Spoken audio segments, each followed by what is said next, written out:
Some days you wake up feeling like Super Bowl MVP Patrick Mahomes, and other days more like Patrick Star. So if you didn't pass the CPA exam, don't blame me, because here's over 100 people that could tell you that all they had to do was get on I-75.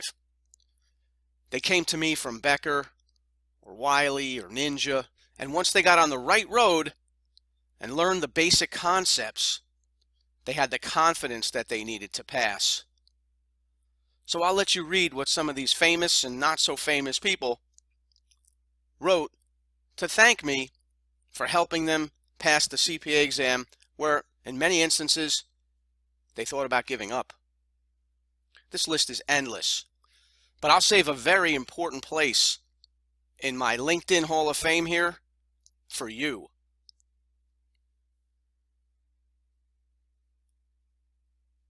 Now, if you didn't pass FAR recently, maybe you didn't know the changes for 2020. And when something's new, the CPA exam loves to test it. And they test it in basic form, but they do make sure that you know the newest thing. So regarding available for sale debt securities, there was a change to the treatment of unrealized losses, which means market declines.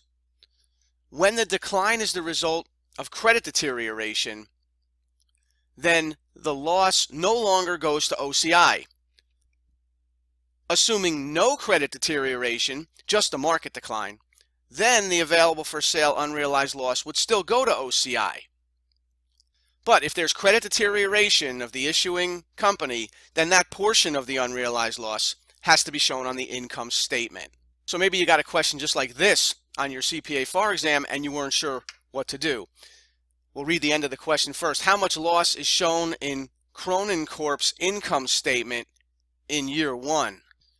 So they want to know how much loss to show on the income statement. Now, Cronin Corp acquires available for sale debt securities in year one, and at December 31st, year one, the carrying amount was $195,000. The unamortized discount was $5,000. The par value was $200,000. Now, typical CPA exam, they're going to give you more information than you need. Here's what's important to available for sale debt securities. The fair value at year end was $183,000. So the carrying amount was $195,000. The fair value at year end was $183,000. So there's a market decline of $12,000. And they want to know how much loss should be shown on Cronin Corp's income statement for year one. And before the rule change, you would have shown zero loss on the income statement in year one, because available for sale debt securities, the unrealized losses due to market declines, would all be shown in OCI, not on the income statement. And that's still the case as long as none of the decline is due to credit deterioration of the issuing company. So you got to go on to read it now, read the rest of it. 60% of the loss, of the $12,000 loss, was attributed to general market conditions, but 40% of the decline was attributed to credit deterioration of the investee. How much loss is shown in Cronin Corp's income statement in year one?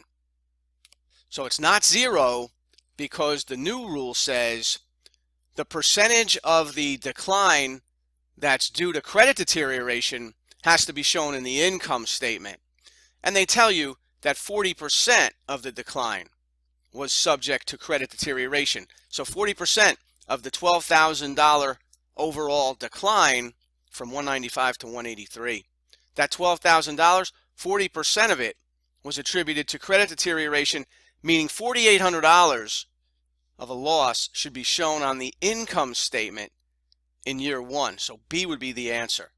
And the very important journal entry on the bottom of this slide, debit to credit loss expense on the income statement for $4,800, and credit to allowance for credit loss. What is that? That's a contra asset. And that allowance account is contra to the investment in the debt securities.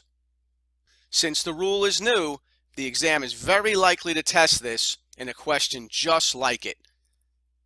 In this case, the answer is B, $4,800, because that's the amount of income statement loss for year one. Where does the rest of the decline go? Well, if $4,800 of the $12,000 adjustment goes to the income statement, then the other $7,200 of that decline has to go to OCI, just like it used to in the older rule. The whole $12,000 used to go to OCI. Now you have to divide it, $4,800 going to the income statement as a loss there, and the other $7,200 as a loss in OCI. Now, if they didn't ask that question, they could have asked it like this.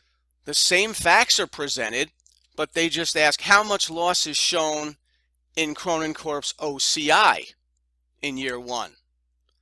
So that same $12,000 overall decline from $195,000 to $183,000, but they ask how much should be shown in OCI, and these are available for sale debt securities.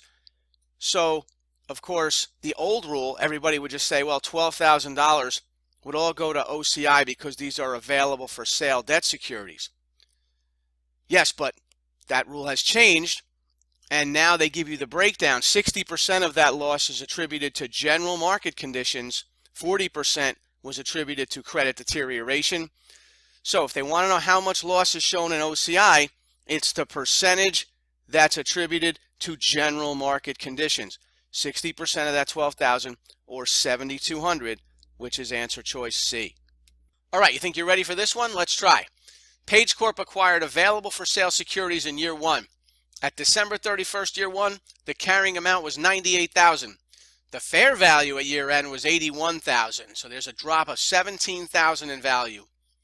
Let's see what the question wants to know. How much loss is shown in Page Corp's other comprehensive income in year one? Now, you think you know how to solve this? You think you know the answer? Well, guess what? I'm going to give you a chance to win something if you know the answer. If you think you know the answer, hit me up at CPAExamTutoring.com. The first three to answer this question will win 20% off their next I-75 purchase. So go to CPAExamTutoring.com if you know the answer. Here's the question again. How much loss is shown in Page Corp's other comprehensive income in year one? If you know the answer, go to CPAExamTutoring.com, click the Ask Darius button. Let me know what you think the answer is. If you're one of the first three to answer, you're going to win 20% off of your next purchase at I-75. You might choose the complete I-75 CPA review course, all 4 parts until you pass, just $7.99. That's our most popular, right in the middle. Or if you want some live tutoring to go along with that, then the gold special will be perfect for you. For $13.99, you get all 4 parts until you pass, plus the 5 tutoring sessions. Or you could just get 1 part at a time. We also offer monthly subscriptions. So if you're feeling like Patrick Starr because you didn't pass far, go to CPAExamTutoring.com. Get yourself on I-75. Pass the CPA exam, and you'll feel like Super Bowl champion Patrick Mahomes.